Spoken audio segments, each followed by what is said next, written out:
Makosi and in front of a good crowd. Give us your impression of what happened in the 90 minutes plus at that time. Good evening to everyone. We knew it was not going to be an easy game because playing Kaizer Chiefs, whether it's home or away, it's hostile. With the number of supporters they have, the number of quality players they have, with the great coach in Nasruddin Nabi and his technical team. So we've been planning. Fortunately enough, we had a chance to watch them twice in 1 week. After our game against Amazulu, they played Cape Town City. We had a chance to see how they set up and possible lineup in coming to this game. And even on Wednesday when they play Stellenbosch, they set up differently. So we plan for both, whether it's 3 at the back or it's 4 at the back. So I believe the team today, they stuck up to the tactical agreements and tactical plan defensively and offensively. And finally, I'm happy that we got that one goal that was coming all this time, because we've been creating chances, but the conversion rate was very low. But today we told ourselves that it doesn't have to look pretty. We just have to grind for the result, because this 3 point is a big 3 point. From position 10, it takes you to position 5. And staying down the low is very difficult. So I believe the boys fought very hard today defensively. Chiefs was coming from the sides. When we close the sides, they come inside. When we close inside, they brought Viro with the aerial prowess, and they tried to pump those balls. Pulemo, the 1v1 on the side. They brought Mungobo with the combination play central. They wanted to penetrate us, but the midfield was very stubborn, and with the help of the defenders. Thank you very much for that summarized, concise version of events. We're moving straight to you, members of the media. There's a roving mic. The name of your publication and the question. Coach, congratulations on the win. Smith Thompson, independent media. Coach, you touched a bit there on the supporters. Chiefs is always home, apparently. So, given the unstable nature of the club, is it something psychologically that you guys think of, that maybe if you can frustrate them for long periods, maybe you could start to use that sort of pressure on them from their own crowd to your advantage? Because we saw that today in the second half as well. Fortunately enough, I had a talk with the team today, especially because throughout the week I didn't want to touch on the supporters and everything. I just let them train and see how they react, if they understand our movement defensively and movement offensively. But today in the team talk, I touched on that today if we control our anxiety level, we'll come through. Because when you play this type of games, everyone is putting you under pressure. That's your own supporters, whether it's 5 supporters or 10 against 90,000. Everyone is putting pressure to say you have to beat Chiefs. Even the counterparts, they saying to us, no, you have to beat Chiefs. So I told the players today that let's control the anxiety level. Let's think about the tactical agreements, and let's think about the plan, what we train throughout the week. If we follow those steps, yes, supporters will be there, and it's good to have supporters when you play, because the supporters, they go with the team that is passing the ball, moving to spaces and creating chances. Supporters can be there for the one team, but eventually when they see one team is giving them entertainment and joy, it's where they go. So I try to say to them, let's control the nerves, let's just focus on the occasion and enjoy the stage, because everyone is here to watch you. This is the moment for you to shine. And fortunately enough, they took the advice and we stuck to the plan, and we were stubborn defensively, even though they tried to create chances and support, they wanted to come behind them, but we just followed our nerves and said, no, this is the moment. And yes, the supporters will be there to irritate us, but we have to acknowledge them and say, okay, irritate us, but when we have the ball, we will show you something as well. Evening coach, Musa here from Soccer Doma. In analysing Chiefs this week, what would you say was like, tactically speaking, what were some of the weaknesses that you were trying to exploit in Nabi's team?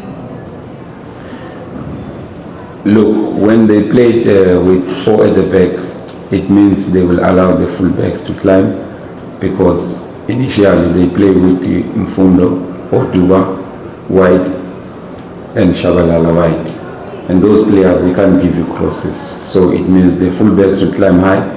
Now it gives our wingers a chance in the offensive transition defense to attack. It means cross cannot deal with Mtand in 1v1. On the other side, Blom cannot deal with Van Roy 1v1. Now when they played with 3, still they've got those spaces that they left behind. Now we have to make a choice as well and allow to say, okay, they will overload us in the first half, but when we get the chance to go out on transition, they must also feel pain. And in giving them those questions, they have to change the formation, because out of possession you have to adapt to the opponent, whether you have your system or what. But in possession you impose your system, and then the opponent has to adapt.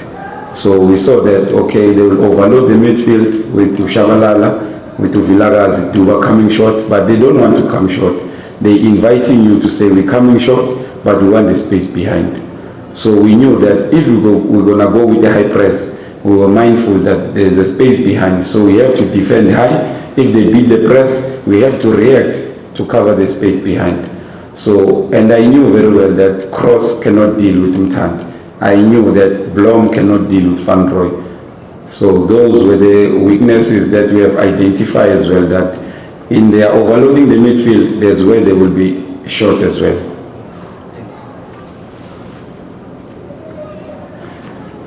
Hi Coach, congrats on the win. I am the Musa from Gagasi FM. Coach, almost to the halfway point of the season now, I think it's 12 games gone.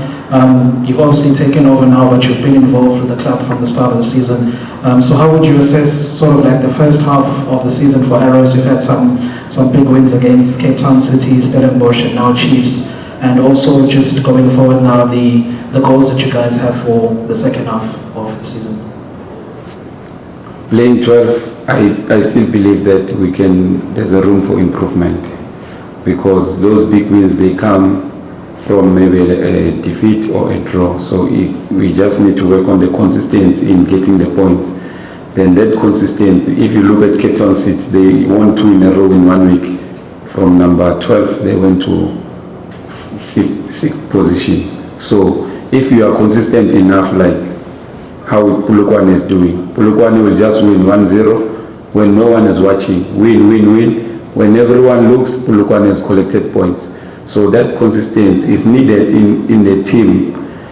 I believe that we can improve on that, because had we collected points against Polokwane, had we collected points against Richards Bay and Amazulu last week, this week is Chiefs. If you collect 3 wins and lose 1 or draw 1, it means you have 9 points, and 9 points is better than 5 points. So that consistency of winning games consistently, so like the likes of Orlando Pirates and Mamelodi Sundowns, that's where the difference comes in the quality and understanding the objectives that you have as a team, is the consistency. Going. That will be the last one. Tops, can you help me with the coach? Musa, it appears there's a buzz in this team, and what have you guys done differently? And then also, Arrows are beating Kaizer for the first time in this stadium. What do you make of that as well? You know, Coach Steve, when he was here, he said to us, whatever we are doing now included it because he was part of us. He said it can come out of after a year or 6 months, but it will be someone else who's in charge. I want to commend them, him and Coach Maputi. We work together and the team has been showing signs. But as I've said, that you just need to be consistent so that everyone can recognize the work you do behind bars, the training. But now the difference is you will win one and draw one or lose one. Now, no one will take note of that. Everyone is associated with the winners. The boys, they understood very well today that the assignment is big. You just have to focus more, because this type of games, if you play Chiefs, Pirates or Sundowns, one or two slip up, they can come back. We saw what happened on Wednesday. They came back against Stellenbosch because Stellenbosch took a lead and then they started taking Chiefs for granted. You cannot take these type of teams. These are big teams and we have to respect that. But they understood the assignment, because I told them before the game started, after the home up, I said, whatever happens in the first minute, you have to stay in the game until the last minute, whether it's the 95th minute or whatever, but we have to stay in the game. If they score first, we have to react. If we manage to keep a clean sheet first half, it means second half we have to come up and attack them. So maybe that's the buzz that I put in the team, but I would like to thank them as well. The players have been responding very well and understanding that this is not my project, because it's all of us in this project. If they succeed, I succeed. If they are not working very hard, it means I am not working very hard as well. But I believe everyone is going to the right direction. A big congratulations, Coach.